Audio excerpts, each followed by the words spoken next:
पांचवा बेताल सोमप्रभा की कथा। भाग एक। बहुत पहले उज्जैनी में हरिस्वामी नाम का एक सद्गुणी ब्राह्मण रहता था। वह राजा पुष्यसेन का प्रिय सेवक एवं मंत्री था। उस गृहस्थ ब्राह्मण की पली उसी के अनुरूप थी। हरिस्वामी की दो संतानें थीं। बड़ा देवस्वामी नाम का एक पुत्र और छोटी एक कन्या, जिसका नाम सोमप्रभा था। सोमप्रभा बहुत ही सुंदर थी और अपने रूप लावण्य के लिए प्रसिद्ध थी। जब सोमप्रभा के विवाह का समय आया तो उसने अपने पिता से कहा, पिताश्री, यदि आप मेरा विवाह करने के इच्छुक हैं तो किसी वीर, ज्ञानी अथवा अलौकिक विद्या जानने वाले के साथ करें, अन्यथा मैं किसी और से विवाह नहीं करूंगी। यह सुनकर हरिस्वामी उसके लिए उसकी रुचि का वर ढूंढने के लिए चिंतित रहने लगे। उसी समय राजा ने हरिस्वामी को अपना दूत बनाकर दक्षिण देश के एक राजा के साथ संधि करने के लिए भेजा, क्योंकि वह राजा युद्ध करने के लिए तैयार हो रहा था। जब उसने वहां जाकर अपना कार्य संपन्न कर लिया, तब उसके पास एक श्रेष्ठ ब्राह्मण आया। उसने हरिस्वामी की कन्या के रूप लावण्य की बात सुन रखी थी। उसने अपने लिए उसकी कन्या की मांग की। हरिस्वामी ने कहा, मेरी कन्या पति के रूप में या तो अलौकिक विद्याएं जानने वाले को या ज्ञानी अथवा वीर व्यक्ति को ही स्वीकार करेगी, अन्य किसी को नहीं। अतः आप बतलाएं कि आप इनमें से कौन है। इस पर उस ब्राह्मण ने कहा, है ब्राह्मण श्रेष्ठ, मैं अलौकिक विद्याओं का ज्ञाता हूं। हरिस्वामी ने तब उससे अपनी विद्या का कुछ चमत्कार दिखलाने को कहा। उस ब्राह्मण ने अपनी विद्या के प्रभाव से तत्काल एक आकाशगामी रथ तैयार कर दिया। फिर उस ब्राह्मण ने हरिस्वामी को अपने उस मायावी रथ में बैठाया और उसे स्वर्ग आदि लोक दिखला लाया। इसके बाद संतुष्ट हुए हरिस्वामी को वह दक्षिण देश के राजा की उस सेना के पास लौटा लाया जहां वह अपने काम से आया था। तब हरिस्वामी ने उस अलौकिक विद्याएं जानने वाले पुरुष के साथ अपनी कन्या ब्याहने का वचन दिया एवं 7वें दिन विवाह की तिथि निश्चित कर। उसी समय उज्जैनी में एक दूसरे ब्राह्मण ने हरिस्वामी के पुत्र देवस्वामी के पास आकर उसकी बहन से विवाह करने की याचना की। देवस्वामी ने जब उसे अपनी बहन की शर्तें बताई तो वह ब्राह्मण अपनी विद्या का कौशल दिखाने को तत्पर हो गया और उसने अपने अस्त्र शास्त्रों के कौशल का प्रदर्शन किया। यह देख देवस्वामी ने उसी के साथ अपनी बहन का विवाह करने का निश्चय कर लिया। अपनी माता की अनुपस्थिति में उसने भी ज्योतिषियों के कथनानुसार 7वें दिन ही विवाह का निश्चय कर लिया।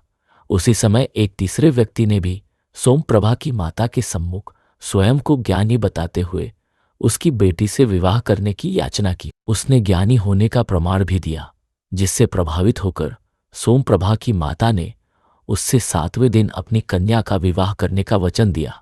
अगले दिन हरिस्वामी घर लौट आया।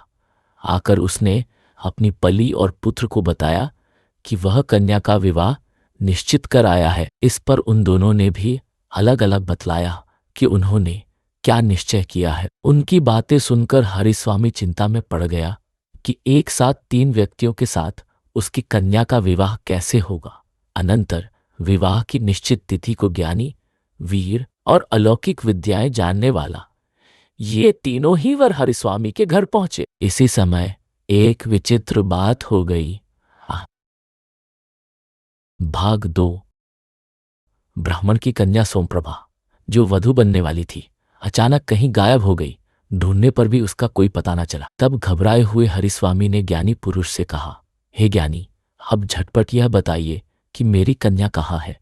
यह सुनकर ज्ञानी ने अपने ज्ञान द्वारा पता करके उसे बतलाया, हे ब्राह्मण श्रेष्ठ, आपकी कन्या को धूमशिख नाम का एक राक्षस उठाकर विंध्याचल के वन में स्थित अपने घर में ले गया है। ज्ञानी द्वारा ऐसा बताए जाने पर हरिस्वामी भयभीत हो गया।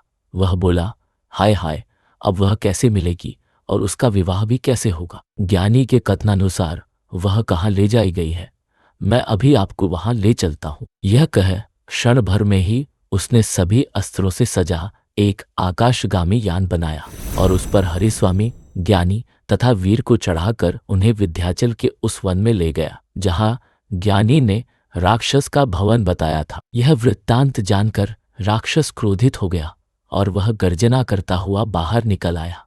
तब हरिस्वामी के कहने पर वह वीर पुरुष आगे बढ़कर उस राक्षस से लड़ने लगा।